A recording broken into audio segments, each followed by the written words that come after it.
एल्गार लाईव्हमध्ये आपलं स्वागत आहे. आपण ग्रामपंचायत शावली येथे आलेलो आहोत आणि या ठिकाणी अवैध दारू विक्री सुरू झालेली आहे आणि या ठिकाणी ग्रामपंचायतच्या माध्यमातून कोणतंही प्रमाणपत्र घेतले गेले नाही, कोणतीही माहिती घेतली नाही आणि डायरेक्ट या ठिकाणी दारू दुकान चालू झालेली आहे. ही संबंधित बाब ग्रामपंचायतच्या सरपंचांना, गावकऱ्यांना माहीत नाही.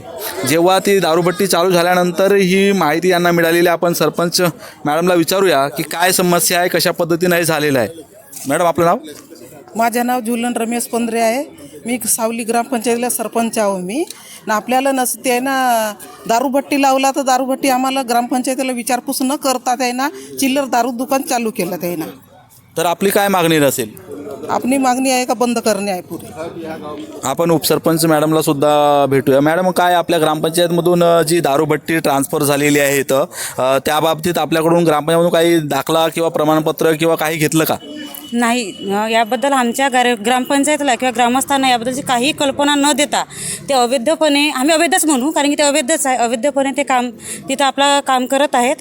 त्यामुळे आमची यामध्ये खूप मोठी हरकत आहे. आमच्या ग्रामस्थांची, महिलांची, आमच्या सर्व वडीलधारे पुरुष मंडळींची आणि आमच्या ग्रामपंचायतीची सगळ्यात मोठी भूमिका म्हणजे आम्हाला ह्या पद्धतीची कोणत्याही म्हणजे पूर्वसूचना न देता जेव्हा एखाद्या गावामध्ये चोर होतो, चोरी येते, त्यामध्ये ग्रामपंचायतला सर्वस्व घेता तुम्ही किंवा पोलीस पाटलांना घेता किंवा ग्रामस्थांना घेता. पण ज्यावेळेस तुम्ही असे अवैध धंदे करता त्यावेळेस तुम्ही ग्रामपंचायतीची NOC न घेता आम्हाला म्हणजे ग्रामपंचायतला कोणत्याही पद्धतीचा म्हणजे हेच नाही आहे की प्राधान्यच नाही आहे की ग्रामपंचायतकडून काही हा असे अवैध धंदे करण्यासाठी काही NOC किंवा मंजुरी घेण्याची. तर मॅडम, जे अधिकारी तुमच्या ग्रामसभेला आलेले आहेत ते म्हणतात की डायरेक्ट स्थलांतर केलेली आहे, जिल्हा अधिकाऱ्यांनी दिलेलं आहे. त्या संदर्भात आपण काय बोलाल? ते आम्हाला माहीत नाही. जिल्हाधिकाऱ्यांनी दिले असेल तर अधिकाऱ्यांनी ते प्रूफ करून दाखवावं की जिल्हाधिकाऱ्यांनी हे स्थलांतरित आहे आणि कुठून आहे ते पण आम्हाला माहिती नाही आहे. आमच्या इकडे जे होती ती जुन्या नावाची होती ते आम्ही त्या व्यक्तींना समजू, ज्याच्या घर आहे त्या घरमालकाला आम्ही म्हणतो की तुमचा हा अवैध आहे. आता ती लायसन कुणाची आहे काय हे आमच्या ग्रामपंचायत आणि ग्रामस्थांना कुणालाही काही माहिती नाही त्याबद्दल. तर ह्या ठिकाणी आपण बघितलं की ग्रामपंचायतमध्ये दारू विक्री सुरू आहे पण ग्रामपंचायतच्या पदाधिकाऱ्यांना, गावकऱ्यांना माहीत नाही. त्यामुळे आज या ठिकाणी ग्रामसभा भरलेली आहे.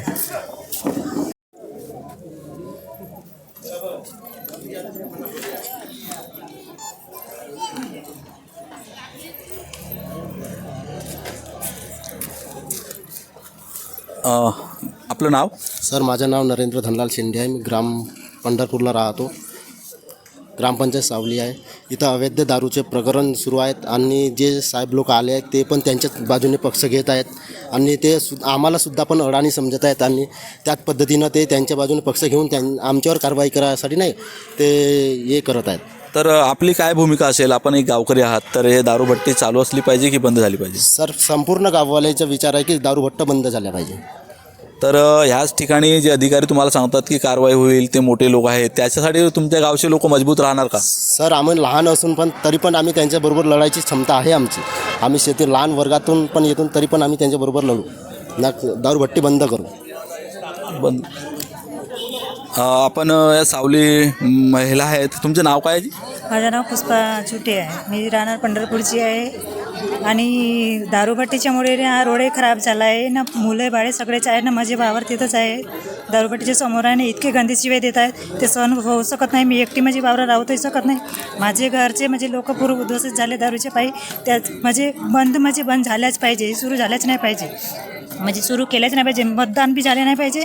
त्या निमित्ताने आजच बंद झाल्या पाहिजे, सुरू झालेच नाही पाहिजे. त्याच्या कारणानं म्हणजे वावराला म्हणजे त्रास आहे. जाणे येण्याची एकट्याची भीती त्रास आहे.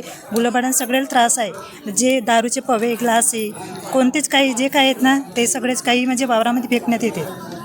ते नाही म्हणजे बंदच झाल्या पाहिजे, सुरू नाही झालं पाहिजे.